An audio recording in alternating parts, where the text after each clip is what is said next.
Study IQ IAS, अब तैयारी हुई अफोर्डेबल।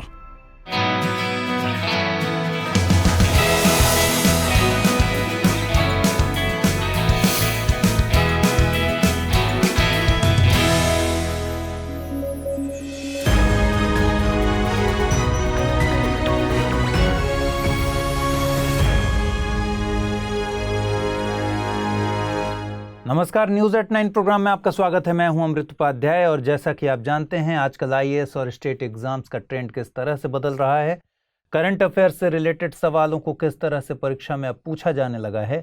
अक्सर करंट की किसी न्यूज को बेस बनाया जाता है और उसके बैकग्राउंड या स्टैटिक पार्ट से भी सवाल बनाए जा रहे हैं।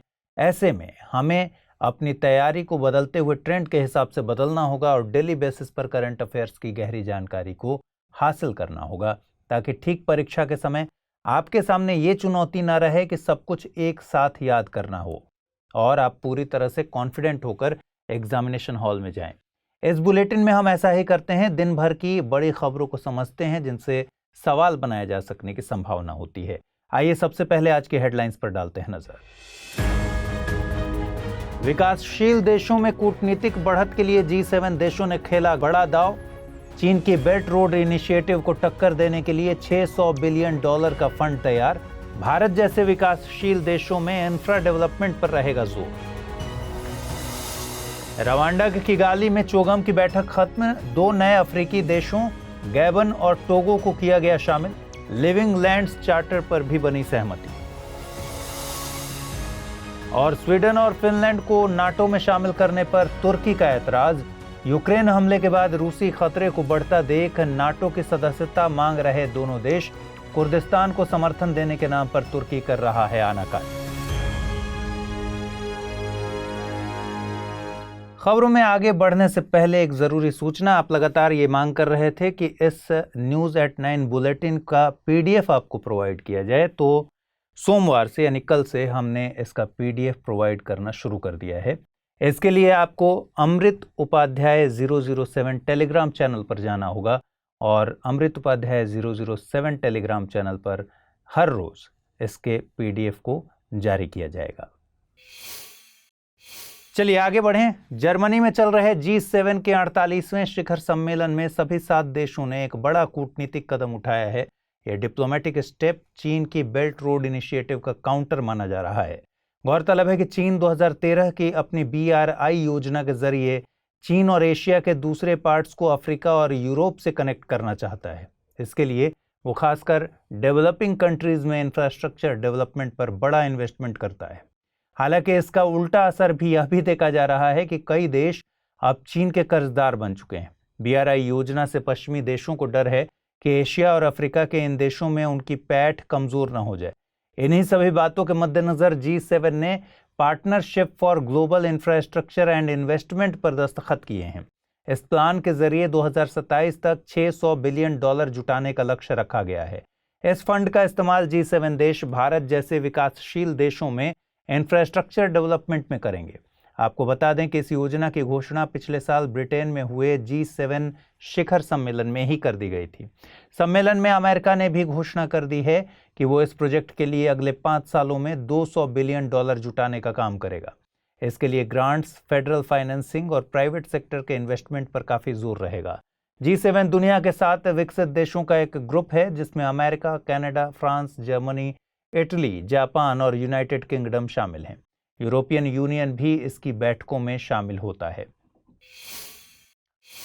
बीते 20 से 25 जून के बीच कॉमनवेल्थ ग्रुप के सभी देशों के नेताओं की बैठक हुई। यह बैठक रवांडा की राजधानी किगाली में हुई थी।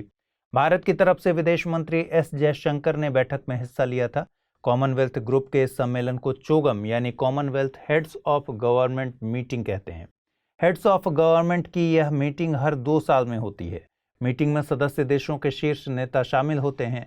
हालांकि हालिया बैठक में विदेश मंत्रालय ने प्रधानमंत्री को रिप्रेजेंट किया था। चोगम कॉमनवेल्थ ग्रुप की सबसे बड़ी बॉडी है। इस बार की बैठक में 2 और देशों गैबन और टोगो को भी कॉमनवेल्थ ग्रुप में शामिल कर लिया गया है। अब इस वॉलंटियर ग्रुप में मेंबर्स की संख्या हो गई है 56। पहले इसमें वे देश ही शामिल थे जो कभी ब्रिटेन के उपनिवेश रहे, लेकिन वर्तमान में कोई भी देश इसका हिस्सा बन सकता है। कॉमनवेल्थ ग्रुप की शुरुआत 1887 से मानी जाती है, जब सेमी इंडिपेंडेंट कंट्रीज यानी डोमिनियंस ने ब्रिटेन के साथ बैठक की थी। इसी तरह 1926 में एक इंपीरियल कॉन्फ्रेंस भी हुई थी, जिसमें ऑस्ट्रेलिया, कनाडा, भारत और न्यूजीलैंड जैसे देश शामिल हुए थे। आधुनिक कॉमनवेल्थ की शुरुआत 1949 के लंदन डिक्लेरेशन के साथ मानी जाती है। भारत सहित एशिया, अफ्रीका, लैटिन अमेरिका और यूरोप के कुछ देश मिलकर कुल 56 देश इसका हिस्सा हैं। हालिया बैठक में सभी देशों ने United Nations decade on ecosystem restoration 2021 to 2030 के मद्देनजर बड़ी पहल की है। इसके लिए चोगम में लिविंग लैंड्स चार्टर पर सहमति बनी है। यह एक नॉन बाइंडिंग चार्टर है, जिसके तहत सदस्य देश ग्लोबल लैंड रिसोर्सेज को प्रोटेक्ट करने की दिशा में काम करेंगे। साथ ही सस्टेनेबल मैनेजमेंट के लिए लैंड डिग्रेडेशन और क्लाइमेट चेंज की रोकथाम पर भी काम किया जाएगा। यूक्रेन क्राइसिस को देखते हुए दो नॉर्डिक देश स्वीडन और फिनलैंड को भी रूस से खतरा दिख रहा है। इसी के मद्देनजर दोनों देश पिछले कुछ महीनों से नाटो से मेंबरशिप देने की मांग कर रहे हैं, लेकिन इसका विरोध तुर्की कर रहा है। तुर्की के इस ऐतराज के बाद दोनों देशों के नेता आज राष्ट्रपति तैयब एर्दोगन से मिलेंगे। आइए समझते हैं कि अभी तक न्यूट्रल रहे ये दोनों देश अब नाटो में क्यों शामिल होना चाहते हैं और तुर्की विरोध क्यों कर रहा है। दरअसल फिनलैंड की पूर्वी सीमा रूस से लगती है।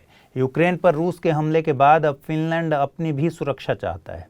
अगर फिनलैंड नाटो का सदस्य बनता है तो नाटो चार्टर के हिसाब से उसे किसी भी खतरे की सूरत में सैन्य मदद मिल सकेगी। चार्टर के मुताबिक नाटो के किसी भी मेंबर पर हमला समूचे नाटो पर हमला माना जाता है, जिसका जवाब नाटो मिलिट्री अलायंस देता है।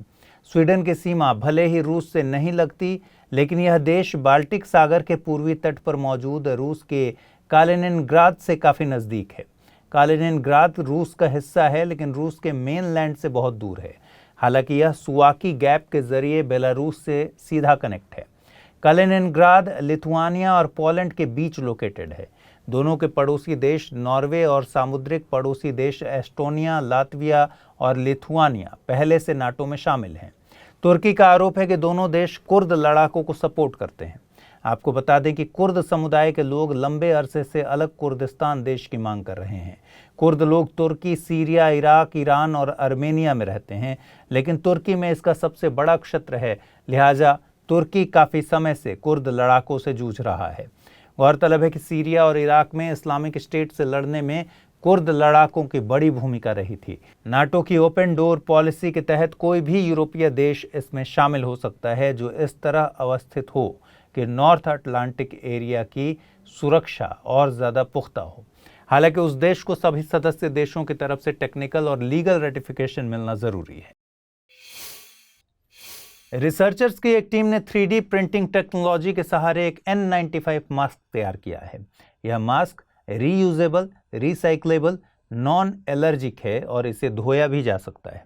इस मास्क को नैनो ब्रीद नाम दिया गया है। 4 लेयर के बने इस मास्क में अपर लेयर सिलिकॉन से बनी हुई है, जिसकी शेल्फ लाइफ 5 साल की है। इस मास्क की खास बात यह है कि इसे कोविड-19 इन्फेक्शन को रोकने के अलावा और भी जगह यूज कर सकते हैं। वर्कर्स इस मास्क को सीमेंट फैक्ट्रीज, ईंट भट्टों, कॉटन फैक्ट्रीज में इस्तेमाल कर सकते हैं। इससे मजदूर हाई लेवल के पॉल्यूशन से खुद को बचा सकेंगे। जाहिर है इससे सिलिकोसिस जैसी लंग डिजीज को रोकने में भी मदद मिलेगी। सिलिकोसिस से एक लॉन्ग टर्म लंग डिजीज है जो लंबे समय तक क्रिस्टलाइन सिलिका डस्ट के संपर्क में आने से हो सकती है। सिलिका कुछ खास तरह के पत्थरों और रेत में पाई जाती है। चट्टानों को तोड़ने, खनन और सीमेंट फैक्ट्री में काम कर रहे मजदूरों को इससे काफी खतरा है। टीम के मुताबिक इस मास्क में 4 लेयर्स का फिल्ट्रेशन मैकेनिज्म फिट है। इसके साथ ही बाहरी और पहली लेयर में नैनो पार्टिकल्स की कोटिंग की गई है। दूसरी लेयर में HEFA यानी high efficiency particulate absorbing filter भी लगा है। हेफा फिल्टर खास तरह के फिल्टर होते हैं जो हवा में मौजूद 0.3 माइक्रोमीटर या उससे बड़े आकार के करीब 99.97% पार्टिकल्स को फिल्टर कर सकते हैं।